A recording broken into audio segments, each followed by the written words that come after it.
আসসালামু আলাইকুম ফ্রেন্ডস, আমি শাহিদ রেজা চলে এসেছি আজকে আরেকটি নতুন ভিডিও নিয়ে। কয়েকদিন ধরে বাংলাদেশের কিছু খবর ইন্ডিয়ান মিডিয়া খুব ভাইরাল। বিগত এক মাস ধরে বাংলাদেশের প্রচুর খবর ইন্ডিয়ান মিডিয়ায় ভাইরাল হয়েছে। কয়েকদিন ধরে একটি খবর খুবই চর্চার বিষয় রয়েছে ইন্ডিয়ান মিডিয়ায়।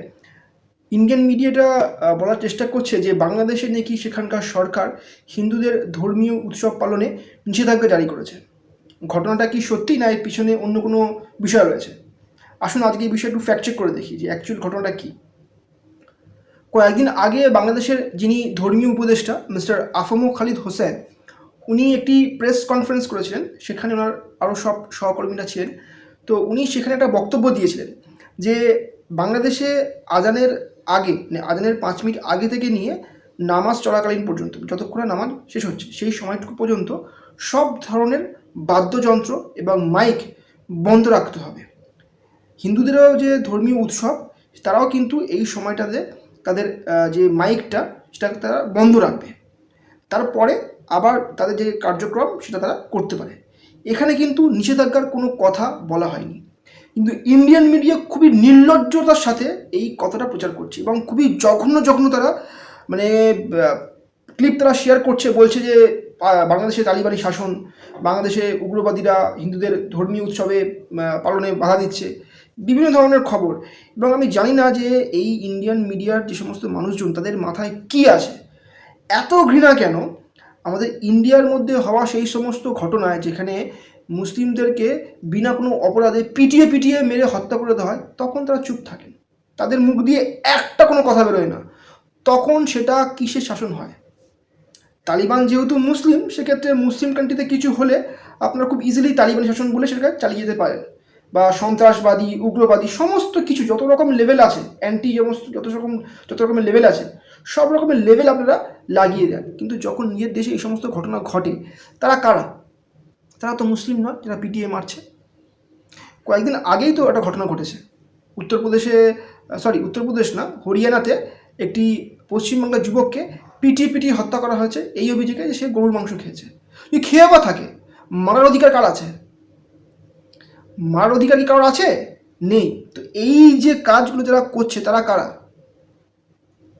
যদি আপনারা এই ধরনের কাজ করেন, আপনারা কন্টিনিউয়াসলি যে কোনো ইস্যুকে মুসলিম সন্ত্রাসবাদ, মুসলিম উগ্রবাদের সঙ্গে যোগ করেন, তাহলে কিন্তু মুসলিম সমাজে বাধ্য হবে হিন্দুদের তরফ থেকে হওয়া যে কোনো এই ধরনের ঘটনা, যেটা সেই হিন্দু সমাজকে সে রিপ্রেজেন্ট করে না, সেটা হয়তো বিক্ষিপ্ত ঘটনা, তখন কিন্তু আমরাও সেই ঘটনাকে হিন্দু উগ্রবাদী বা হিন্দু সন্ত্রাসবাদী বলে সম্বোধন করব। ভালো লাগবে শুনতে? ভালো আমাদেরও লাগে না। আপনারা কন্টিনিউয়াসলি মুসলিম সোসাইটিকে, ইসলামকে বদনাম করার জন্য খুবই নোংরা খুবই জঘন্য আপনারা কথাবার্তা বলেন, এবং মুসলিমদের সমস্যা হচ্ছে যে আমরা এই ঘটনাগুলোতে চুপ থাকি, প্রোটেস্ট করি না, এই জন্য এত সাহস। আমি মুসলিম যুবকদের বলবো, আপনারা আর ডিফেন্সিভ হবেন না, অফেন্সিভ হবেন। যে আপনাকে এরকম বলবে, যখনই সন্ত্রাসবাদী উগ্রবাদী বলবেন, সঙ্গে সঙ্গে সব মানুষদের মুখোশ খুলে দেবেন। অনেক হয়েছে, এনাফ ইজ এনাফ, আর নয়। বাংলাদেশকে নিয়ে যে পরিমাণ অপপ্রচার চালানো হয়েছে, তার তো কোনো রকম তুলনা হয় না। ইন্ডিয়ার খবর দেখিয়ে সেটা বলা হচ্ছে বাংলাদেশের খবর, রেস্টুরেন্ট চলছে বলা হচ্ছে মন্দির চলছে, মানে রাজনৈতিক কোনো ঝামেলাকে সেটা দেখা হচ্ছে ধর্মীয় ঝামেলা। কিন্তু সব তো প্রমাণিত। এগুলো করার প্রয়োজন কেন পড়ে আপনাদের? কেন পড়ে? উত্তর দিতে হবে আপনাদেরকে। আর দিতে পারবেন না, আপনাদের সেই ক্ষমতা নেই উত্তর দেবেন আপনারা। নির্লজ্জ একটা মিডিয়া আমি বলবো, যাদের কাজ হচ্ছে সমাজের মুসলিমদের বিরুদ্ধে ঘৃণা তৈরি করা। একটা ভিডিও আমি আপনাদের দেখাবো, ভিডিওটা দেখুন ওখানকার মিডিয়া কি বলছে অ্যাকচুয়ালি এই বিষয় নিয়ে। এবারে দুর্গাপূজায় স্বেচ্ছাসেবক হিসেবে দায়িত্ব পালন করতে আগ্রহ দেখিয়েছেন মাদ্রাসা ছাত্ররা। এছাড়া পূজায় নিরাপত্তা ব্যবস্থায় নেওয়া হয়েছে কঠোর ব্যবস্থা। পূজার সময় আকাশে থাকবে হেলিকপ্টারের টহল, আর দশমীতে পানিতে থাকবে ডুবুরি দল। মঙ্গলবার সচিবালয়ে আইন শৃঙ্খলা সংক্রান্ত সভা শেষে সংবাদ সম্মেলনে এসব তথ্য জানান স্বরাষ্ট্র ও ধর্ম উপদেষ্টা। আপনারা বর্ডার বেল্টে ভালো ভালো পূজা মণ্ডপ করেন, যেন আমাদের লোক ওই পারে যেন না যায় পূজা দেখার জন্য, আর ওই পারের লোকও যেন এই পারে না আসে, এইটার ব্যবস্থা নেওয়ার জন্য। ভবিষ্যতে এই ধরনের ঘটনা যেন না ঘটে, এই ব্যবস্থা নেওয়ার জন্য আমি সংশ্লিষ্ট অথরিটিকে আদেশ করেছি। পূজার সময় দুষ্কৃতকারীদের ঠেকাতে সরকার কঠোর হয় বলে জানান ধর্ম উপদেষ্টা। বলেন, মণ্ডপের নিরাপত্তায় স্বেচ্ছাসেবক হিসেবে কাজ করতে আগ্রহ দেখিয়েছেন মাদ্রাসা ছাত্ররা। আকাশে হেলিকপ্টার থাকবে এবং দশমীর দিন টুকুরি থাকবে, আমরা এভাবে সিদ্ধান্ত নিয়েছি। এবং মাদ্রাসার ছাত্ররা আমাকে বলেছেন যে পূজা কমিটি যদি চান তারা স্বেচ্ছাসেবক হিসেবে তারা কাজ করতে সম্মত আছে। ভিডিওটা আপনারা দেখলেন। ভিডিওতে ওখানকার মিডিয়া কি বলল? বাংলাদেশের সরকার এটা ঘোষণা করেছে যে বাংলাদেশে যে দুর্গাপুজো হয় সেই দুর্গাপুজোতে তারা হেলিকপ্টারের মাধ্যমে সেখানকার হিন্দুদের নিরাপত্তা দেবে।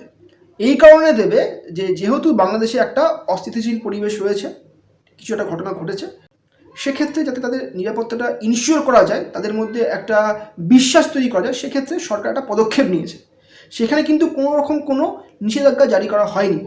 অনেকে হয়তো জানেন না, বাংলাদেশে প্রায় 3.5 থেকে 4,000টা দুর্গাপুজো হয় এবং সেখানকার সরকার ঘোষণা করেছে যে তারা 4 কোটি টাকা অনুদান দেবে বিভিন্ন দুর্গাপুজোর যে কমিটি তাদেরকে। এটা খুবই ভালো উদ্যোগ। একটা সমাজে বসবাস করতে গেলে একটু আন্ডারস্ট্যান্ড করতে হয়। একটা সংখ্যাগরিষ্ঠ মুসলিম দেশ যেখানে নামাজটা খুবই ইম্পর্টেন্ট, সেই নামাজের চলাকালীন সময়টুকু জাস্ট কিছু জিনিস বাদ্যযন্ত্র বা আরও ধরনের মাইক এগুলোকে মানে বাজাতে মানা করা হয়েছে। এইটাকে কমিউনাল অ্যাঙ্গেল দেওয়ার কোনো দরকার নেই, কোনো দরকার ছিলও না আমার মনে হয়। কিন্তু তাও মানে যেহেতু মুসলিম খুবই ইজি টার্গেট, অন্য কোনো কমিউনিটির নামে এরকম কিছু বললে তারা হয়তো খুব তাড়াতাড়ি রিয়াকশান দিত, কিন্তু মুসলিম সমাজ রিয়াকশান দেয় না। তারা অভ্যস্ত হয়ে গেছে সব কিছুতে, এবং তারা অভ্যস্ত হয়ে গেছে বলেই কিন্তু আজকে প্রতিনিয়ত এই সমস্ত ঘটনা ঘটছে। আমি আমাদের বাংলাদেশি ভাইদের বলবো, আপনাদের দেশে যে সমস্ত হিন্দুরা ফেক নিউজ ছড়াচ্ছে, একটা মহিলা যে একটা ভুল ভিডিও ছড়িয়েছে, সে ওখানে বসে থেকে বলেছে যে মোদী সরকার আমাকে বাঁচাও, সেটা পুরোপুরি একটা ফেক ঘটনা, সেখানকার হিন্দুরাও বলেছে। আপনারা কেন স্টেপ নিচ্ছেন না? সেখানকার হিন্দু যে সমস্ত র্যালি হচ্ছে হিন্দুদের, সেখানে একটা মুসলিম বাচ্চা মেয়ে যাকে গুলি করে হত্যা করা হয়েছিল তার পোস্টার নিয়ে ঘোরা হচ্ছে এবং এটা পোর্ট্রে করার চেষ্টা করা হচ্ছে যে একটা হিন্দু বাচ্চা মেয়েকে সেখানে গিয়ে হত্যা করে দেওয়া হচ্ছে। এগুলোর ওপর আপনারা কেন কোনো স্টেপ নিচ্ছেন না? কঠোর স্টেপ নিতে হবে। ভারতবর্ষের মধ্যে যদি কোনো মুসলিম কোনো খারাপ কাজ করে, সরকার স্টেপ নেয়। ভুল কাজ তো যে কোনো কমিউনিটির লোকই করতে পারে, নাকি হিন্দু মানুষ তারা ভুল কাজের ঊর্ধ্বে, তারা কোনো ভুল করতে পারে না? প্রতিনিয়তই দেখছি যে এত যে রেপগুলো যারা ঘটছে, এই রেপগুলো কারা করছে? যদি বলি শুনতে ভালো লাগবে? আজকে আপনাদের ভাবা উচিত হিন্দু সম্প্রদায়ের মানুষজনদের যে আপনাদের কমিউনিটির মধ্যে এত রেপ কেন হচ্ছে। যদি কাল ঘুরিয়ে আমরা প্রশ্ন করি, উত্তর দিতে পারবেন? পারবেন না। এগুলো বন্ধ করুন। আর এত ঘৃণা মানে মাথায় আসে কী করে আপনাদের, আমি বুঝে পাই না। আমি আমার বাংলাদেশি ভাইদের অনুরোধ করব, আপনার দেশে যে সমস্ত হিন্দুরা মানে ফেক নিউজ ছড়াচ্ছে তাদেরকে চিহ্নিত করুন এবং তাদের বিরুদ্ধে কমপ্লেন করুন থানায়, এবং তাদের যাদের গ্রেফতার করা হয় সেটাকে ইনশিওর করুন। তা না হলে কিন্তু মানে খুব খারাপ একটা এনভায়রনমেন্ট তৈরি হচ্ছে। ওখান থেকে তারা ফেক নিউজ ছড়াচ্ছে, সেই ফেক নিউজটা এখানে আসছে, এখানকার মিডিয়া সেটা টেক আপ করে আবার একটা অ্যান্টি মুসলিম এজেন্ডা তৈরি করছে। এগুলো বন্ধ করতে হবে। ভিডিওটা ভালো লেগে থাকলে একটা লাইক, কমেন্ট, শেয়ার অবশ্যই করবেন এবং আমার চ্যানেলটিকে কিন্তু অবশ্যই সাবস্ক্রাইব করবেন। আসসালামু আলাইকুম।